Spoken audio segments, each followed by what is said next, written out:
Olá, eu sou Amanda Campos e este é o Desafio, o programa de debate do IG. Hoje nós vamos falar sobre a redução da maioridade penal. A Comissão de Constituição e Justiça considerou que a PEC 171 é constitucional. O projeto de 1993 propõe que jovens a partir de 16 anos sejam punidos como adultos. E hoje, para falar sobre esse assunto, nós trouxemos aqui o Ariel de Castro Alves, que é advogado e membro do Movimento Nacional de Direitos Humanos. Obrigada pela presença, Ariel. E também o Thales de César Oliveira, que é promotor de Justiça da Infância e Juventude de São Paulo. Obrigada pela presença. Agradeço. E vou começar perguntando diretamente para você, Thales, por que você é a favor da redução da maioridade penal?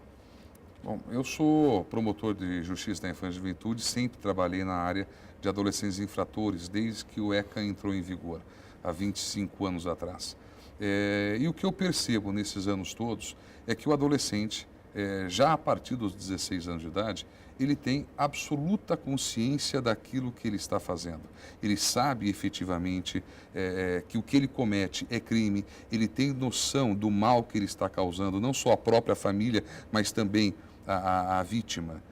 E não é justo você lidar com um adolescente de 16 a 17 anos que hoje pratica crimes absolutamente graves e tratá-lo como se fosse uma criança que não tivesse a menor ideia daquilo que ele estava fazendo.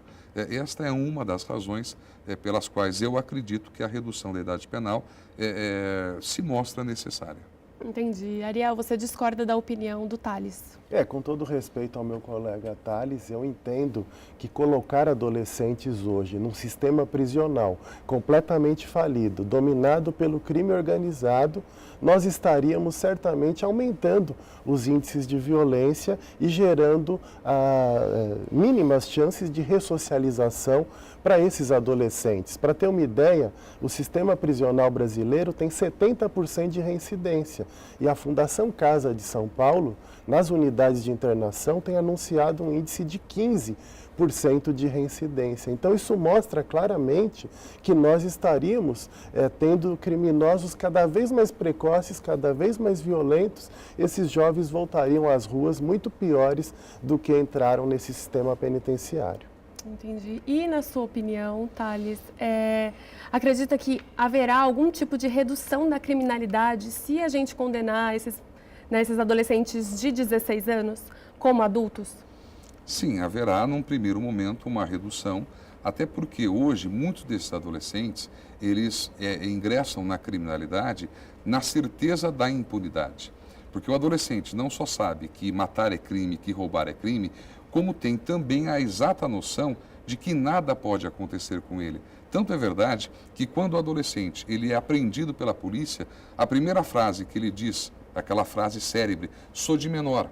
Como quem diz, olha, eu roubei, eu matei, eu estuprei, mas não podem fazer nada comigo, eu sou de menor, não encostem a mão em mim. Então ele tem a exata noção. E até comentávamos que hoje em São Paulo, por exemplo, nós temos adolescentes que quando chegam para o atendimento junto ao Ministério Público, perguntam inclusive para nós qual a vara que foi distribuído o processo dele.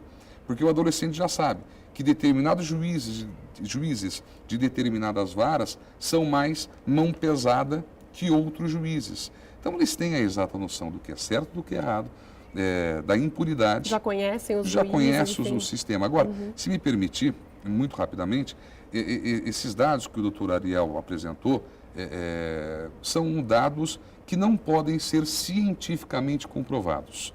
Não pelo doutor Ariel, mas pela origem, a Fundação Casa, sobre a questão do índice de reincidência, 15%. Por quê? Porque a maioria desses jovens, quando sai da Fundação Casa, já sai com mais de 18 anos. Então, se eles praticam um crime depois de saírem da Fundação Casa, eles vão ser inseridos no sistema prisional comum. Eles não voltam para a Fundação. Então, apesar de eles praticarem um novo crime, para a Fundação Casa, é como se eles não reincidissem novamente. Né? Então, esse índice, ele certamente vai subir para mais de 50% se for analisado a conduta depois dos 18 anos. Na sua opinião, Ariel, condenar esses jovens não vai reduzir em nada a criminalidade? Certamente não, até porque o que inibe o criminoso não é o tamanho da pena, é a certeza de punição. E no Brasil, nós temos uma certeza de impunidade que se dá pela falta de investigação dos crimes, num país que só 3% dos crimes são esclarecidos, segundo o Fórum Nacional de Segurança Pública. Menos de 8% dos homicídios, dos assassinatos são investigados. O que adianta aumentar punições ou reduzir a maioridade penal? Muitas vezes as pessoas confundem impunidade com inimputabilidade. O adolescente, ele é inimputável, mas ele responde com base numa legislação especial, que prevê, inclusive, a privação de liberdade. Nós temos situações que adolescentes condenados por roubo, a medida socioeducativa de internação, ficam mais tempo do que adultos, que são primários, que têm menos de 21 anos, que acabam, às vezes, ficando 1 ano e meio, por exemplo, adultos por roubo, e às vezes o adolescente fica 2 anos ou 2 anos e meio por um roubo. Então, não é verdade que o Estatuto da Criança não pune, não responsabiliza adequadamente os jovens. Entendi. Thales, voltando para você, você é a favor da redução da maioridade penal, né? Mas há uma discussão, em torno do artigo 228 da Constituição, né? Uma cláusula pétrea, que só pode ser alterada com a convocação de uma nova constituinte. Como que o senhor vê essa discussão nesse caso? Sim, a cláusula pétrea é aquela cláusula que não pode ser modificada. Tá? Constitui um direito fundamental de todo cidadão brasileiro. O que diz a nossa Constituição é que você tem que ter um limite de idade. E hoje esse limite está em 18 anos. O que nós entendemos é que essa parte que diz que deve existir um limite de responsabilização penal, esta é a cláusula pétrea. Este é o nosso direito fundamental, tá? A necessidade da existência de um limite. Agora, qual é esse limite? 14, 16, 18, 21, 30? Esse limite ele deve ser possível de alteração. Por quê? Porque a sociedade é uma entidade em constante evolução. Eu não posso ficar preso a uma norma jurídica de 30, 40 anos atrás. Eu tenho que atualizar a norma jurídica de acordo com a atualização da nossa própria sociedade. Se em 1988 era viável imaginarmos, diante daquela criminalidade, a responsabilidade penal aos 18, hoje, em 2015, essa mesma realidade não se verifica. Hoje, evidencia-se que, com 16 anos de idade, o adolescente já tem esta capacidade de ser responsabilizado. Na sua opinião, Ariel, isso... Existem divergências no meio jurídico sobre esse assunto, até entre juristas, até entre professores das faculdades de direitos, entre ministros e ex-ministros do Supremo. Mas eu entendo que se hoje o Supremo Tribunal Federal julgasse essa questão da constitucionalidade da cláusula pétrea, provavelmente a nossa tese seria favorecida. Recentemente, em artigo na Folha de São Paulo, o jurista Oscar Vilhena mostrou claramente que existem hoje precedentes do Supremo Tribunal Federal que consideram que, além do artigo 5º da Constituição, os direitos e garantias fundamentais também estão em outros artigos do corpo constitucional, que o artigo 5º não é um rol taxativo, é um rol exemplificativo de direitos e garantias fundamentais, e que o artigo 228, então, faria parte desse rol de direitos e garantias fundamentais. Então, o direito à inimputabilidade, ele faz parte dos direitos e garantias fundamentais dos adolescentes, então não pode-se, por emenda constitucional, abolir direitos e garantias fundamentais. Teria que ser convocada uma nova Assembleia Nacional Constituinte. Então, ainda que o Congresso aprove, instituições que são contra a redução da maioridade, como a Ordem dos Advogados do Brasil, ou a CNBB, o Conselho Nacional da Criança e do Adolescente, ou partidos políticos, podem entrar com ação direta de inconstitucionalidade no Supremo e derrubar a própria aprovação pelo Congresso Nacional. Entendi. Agora eu preciso colocar vocês em xeque-mate, que é aquela parte do programa onde um convidado faz uma pergunta direta para o outro. E quer começar? Sim, podemos começar sem problema. Pode fazer uma pergunta então para o Ariel. Doutor Ariel, o que é mais importante? A opinião de 11 ministros do Supremo Tribunal Federal, 11 pessoas vão representar o Brasil, ou a opinião de 90% da população brasileira? Aquela parcela da população que pega ônibus, metrô, que está exposta à violência, que tem o seu ente querido morto num assalto em São Paulo. Quer dizer, qual dessas opiniões nós devemos levar em consideração? Eu entendo, claro, o clamor popular, nós devemos respeitar, inclusive, os familiares das vítimas de violência.